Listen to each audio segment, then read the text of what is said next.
name is BeccaCerra, and I make conceptual art and functional sculpture. And today I am in the studio at Chicago Avenue Fire Arts Center. That's where I rent studio space and then also teach blacksmithing and welding classes. So you could kind of say it's like my home.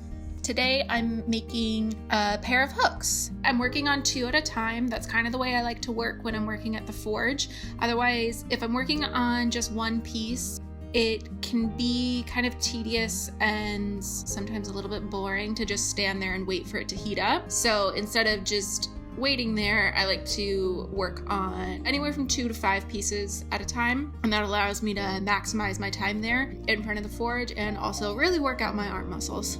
Each time I pull it out, you'll see it's glowing orange, yellow, red color. That's a really nice heat to work at because it's kind of like hitting butter. When it comes out that bright glowing color, I am first tapering the end into a fishtail, which basically is like if you were fanning out the end. After I flatten it and shape it into the fishtail, then what I'm doing is I'm rounding the edges. That's when I'm turning it up on its side and hitting it from the front, because sometimes, try as I might, my hammer blows might fall not perfectly symmetrical. So by cleaning up those edges and rounding them, I can kind of clean up my work. I also think, personally, my aesthetic, I like the rounded edges. So then I start to make a little curl, and then I'm flipping it up and I'm completing that curl by hitting it towards me and then hitting it in towards itself.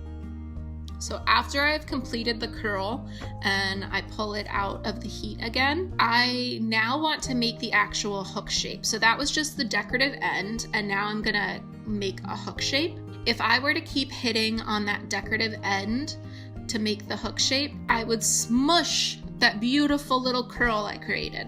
So what I do is I quench the tip in water and I take the hot steel out of the fire and I dip it into the water, just the tip of it, and the tip goes gray again, and then I can hit the tip without deforming the shape that I've made and make the hook shape.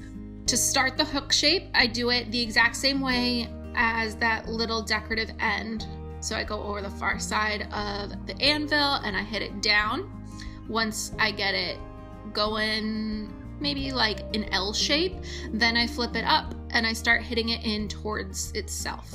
Once I get the shape of the hook close to what I want, then I take it over the bick or the horn, which is that piece protruding out of the side of the anvil.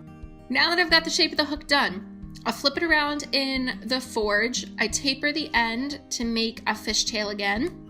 This time I just don't curl the end, and I leave it that fanned out shape.